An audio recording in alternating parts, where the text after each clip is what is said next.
Hi, I'm Bob Tabor with www.learnvisualstudio.net, where I teach beginners the skills that they need to get their first software development job building Windows and web apps at some of the world's best companies as quickly as possible. I've spent quite a bit of time in the past few lessons talking about classes because they're so integral to .NET. In fact, just about everything you do in .NET somehow involves a class. And we talked about the .NET Framework class library, which is just a collection of classes that contains functionality that you can use, but you don't have to worry about writing yourself. You didn't have to create any of that. Microsoft already spent tens of thousands of man-hours writing code, and you can just borrow it. And that was really the purpose of learning more about inheritance in the previous lesson. We said that Microsoft has created the classes in such a way that there's this rich inheritance hierarchy.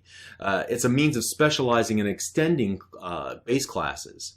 In some cases, it's beneficial to Microsoft because this allows for code reuse and ease of maintenance. In other cases, it's more beneficial to the end users, you and I, because we can leverage knowledge about, for example, how streams work to all types of specialized stream-based classes for working with file data, network data, database data, and so on. So the .NET Framework class library is composed of a rich set of inheritance between the classes. But because I really want you to understand how the .NET Framework class library was put together and how it works, and most of all, how you can get the most out of it, I want to talk about one final topic related to all this, and that has to do with understanding how code is organized and how to access some code that isn't just added to your project by default. So we're going to talk about namespaces, and we're going to talk about assemblies, and we're going to talk about adding references to external assemblies using the Visual Studio IDE. So what we want to do is create a new project, and it's going to be called Namespaces and Referencing Assemblies. It's kind of a long one.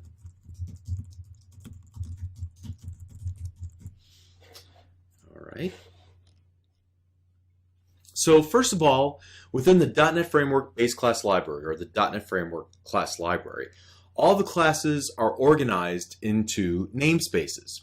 And you think of a namespace as a last name for classes. So my first name is Bob, but there are literally hundreds, if not thousands, of Bobs in the small town that I live in. If somebody were to say, Bob likes coffee, well, you might ask, okay, but which Bob? There's probably like 10 million Bobs in the world.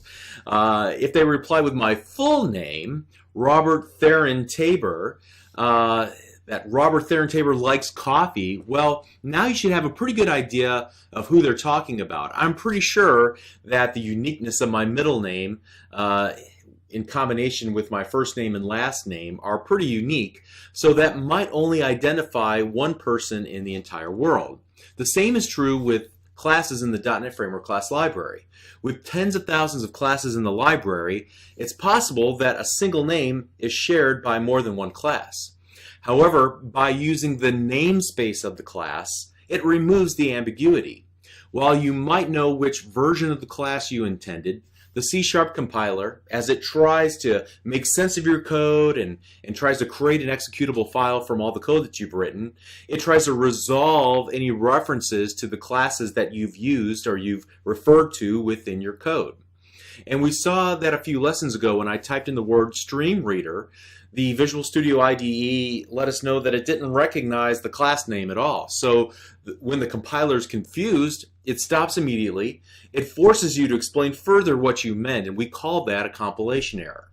So if I wanted to reference the stream reader class, I could do this by using its full name. So system.io.streamreader my stream reader equals new. And so I could do it like that.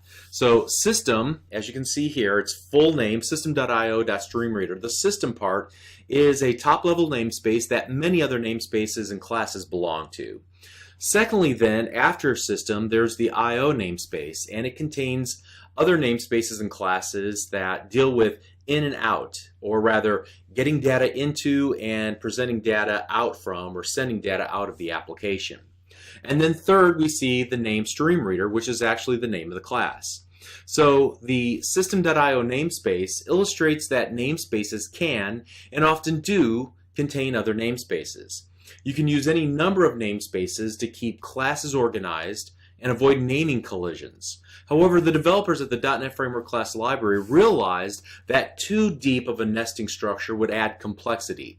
So if you're ever in a position to create libraries of functionality specific to the company that you work for, you want to strive to use as few as necessary in order to help those consuming your code.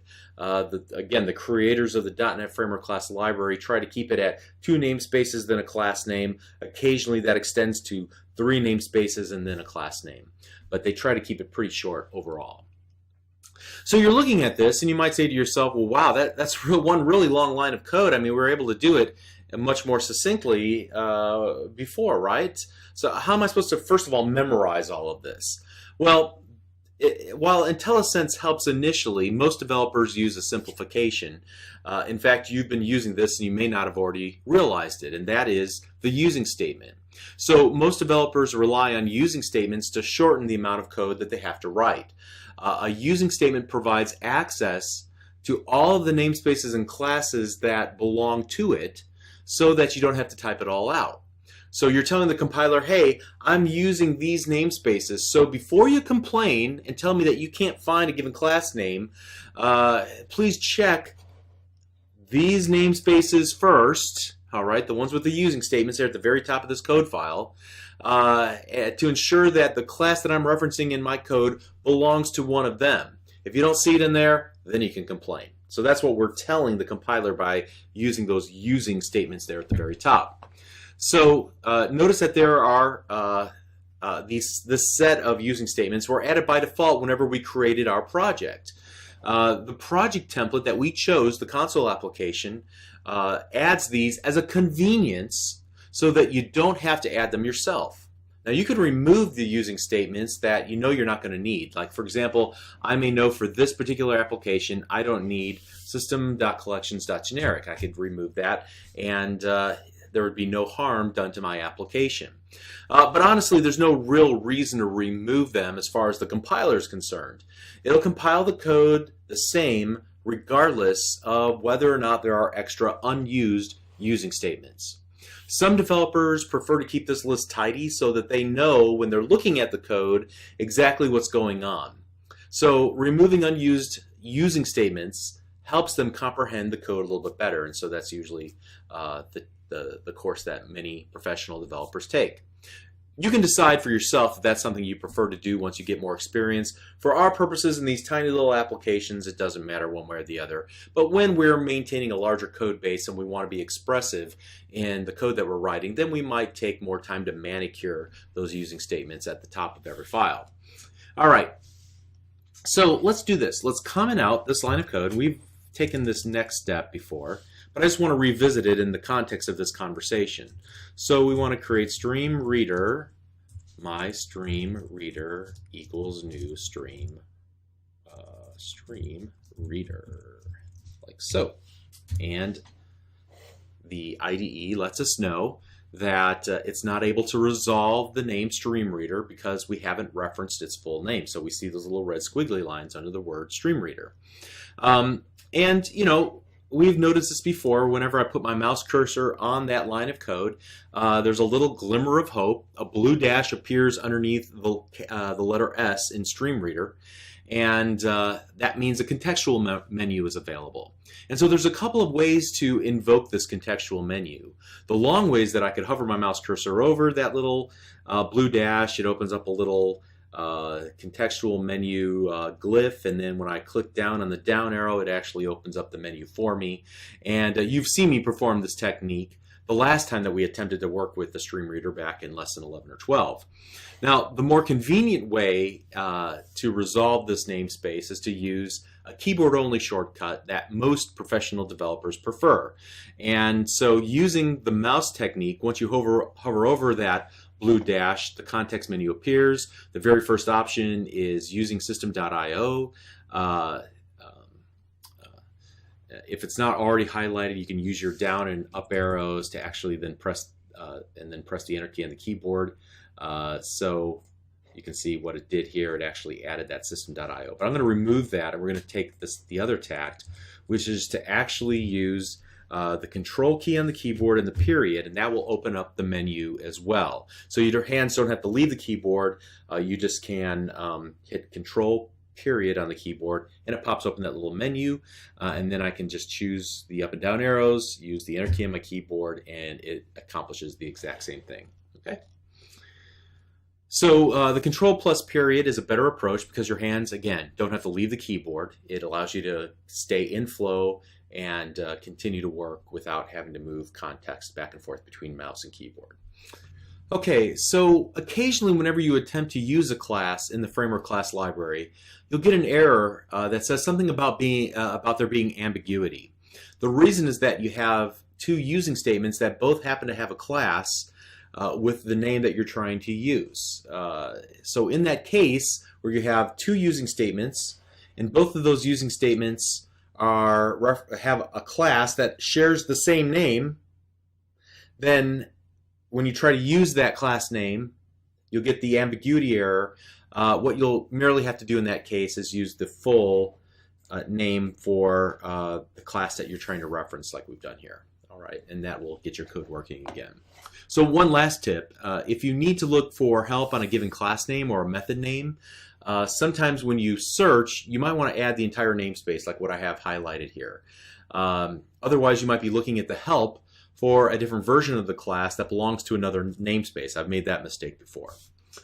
All right, so before we close this discussion of namespaces, let me point out three basic things. First, every class that you write, whether it's part of the program.cs file or a custom class file or in an ASP.NET web page or a Windows form, it'll all be contained within a namespace. Now, we've glossed over the namespace declaration in the file that we're working with until now. Like, for example, in this project, it's namespaces and referencing assemblies. Where did I hear that namespace name before? Oh yeah, it's the name of the project that we typed in ourselves when we created a new project. So the default namespace will be the name of your project. For simple applications, you may never need to modify or add additional namespaces. Secondly, you can set the default namespace in the project's properties if you want to change what that default namespace is. So what you can do is just right-click on the project name and select the Properties option at the very bottom. And then you can see here on the Application tab on the left, there is a text box called Default Namespace where you can see by default it's set to the name of our project. And so the technique is easy. The reason why you'd want to choose to change it from the default is a little bit more advanced. So for the sake of keeping this topic simple, I'm just going to encourage you to revisit this idea after you're more experienced in software development and you're thinking about things like solutions that have multiple projects, the purpose for each project in the solution leading to a larger application architecture. Okay, those are not things we're going to talk about in this series, but they're definitely pertinent whenever you get out and you're building applications, larger scale applications in larger companies, and that's something that will have to be dealt with a little bit later. All right, and then the third thing that I want to say before we leave the topic of namespaces is that you can create new namespaces for your own code. Again, the technique is really simple, but the reasons why you might choose this are maybe a little bit more advanced from where we're at right now. Again, if you set out to build a large software application and you want to organize your code into namespaces, or organize your code, you'll want to do it using namespaces, and it'll become important to you at that point. We don't want to talk about it for now. Okay, but what we do want to talk about is the next important topic related to code organization, and that is, in an effort to keep the .NET Framework class library manageable, the developers broke up all those tens of thousands of classes of code into a few dozen actual files, DLL files. Now, if you had to load one monstrous library of code up into memory every time your application ran, Most of these classes, tens of thousands of classes, you're never even going to use in your application, never even going to reference. Then each time you ran a .NET application, it would take up the entire computer's memory, and it would be extremely slow, and they didn't want to do that. So instead, they put related functionality across many different namespaces into a few dozen .NET assemblies, a few of these DLL files. So when you create a new project, the template for that project includes several references. Here we can see them right here. Several references to core assemblies by default. So for example, if I wanted to create a WPF or Windows Presentation Foundation application, and I chose the WPF application template whenever I went File New Project and saw the New Project dialog in Visual Studio, the template would add references to several important assemblies that are required in order to build WPF applications. So as you can see, I've expanded out that references entry here in the Solution Explorer to see which assemblies have been added by our console application project. And then if you were to click on one of these, for example, just System, you can see in in the path property here, and we'll have to expand this out a little bit. Oh, we're going to have to expand it out a lot, aren't we? Oh my goodness. Okay, here we go. Let's hover over it. You can see where that particular assembly is stored. It's stored in this program files x86 reference assemblies, Microsoft Framework, .NET Framework v4.5, System.dll. Okay, and let's take a look at System.core, and it's in that same folder in the System.core.dll file. All right, so you can see where those assemblies live on your hard drive if you want to. So what happens whenever you realize that you need a part of the .NET Framework class library that has not already been added to your project? Simple. You just have to add a reference to that assembly. In fact, this isn't only true for assemblies that were created by Microsoft and are part of the .NET Framework class library, but it's also true of third-party assemblies that you want to use in your applications, whether they're commercial products that you've purchased from some third-party vendor, or they're open-source libraries that you download from, from some source online, or even libraries of business rules that are specific to your company or organization that one of the developers in the next cubicle created. You have to first add a reference to the assembly in the project so that when you reference the namespace and the class name in your code, like we just looked at here, it'll know, the C# compiler will know which files to look in for the actual code implementation. So since I want to keep this example as simple as possible, I've created a very, very, very simple library of my own. It's simply called Tabor, and it's in the file called tabor.dll. And my Tabor class has a single class called Bob, the Bob class, in the Tabor namespace. All right? And so my Bob class has a single method called lookup, which accepts an input parameter of type string that represents a URL from a website, any website you can give it. And then the lookup method will pull down all of the HTML from online for that given web page from that URL. So you can find the tabor.dll file that I created and I distributed with these lessons in a zip file that accompanies this lesson, lesson number 18.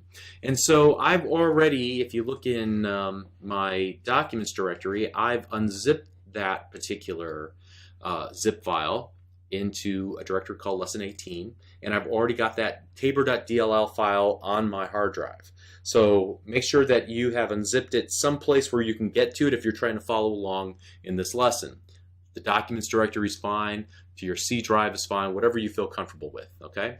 So now that we've located it, as I was saying earlier, to actually use that assembly, the code that I wrote and I've distributed in my own project now, I have to reference that assembly from within my project. So there's a couple of different ways to accomplish this, but for now I'm just going to, let's close that down, close that up. What I'm going to do is I'm going to right-click the project name in the Solution Explorer, and I'm going to click Add, and over here in the submenu I'm going to select Reference. All right, and that'll pop open the Reference Manager dialog. And so notice that there's some tabs along the left-hand side. that change the types of assemblies that are displayed there in the main pane. So for example, by default, you're going to see all the assemblies that are available from the .NET Framework class library here.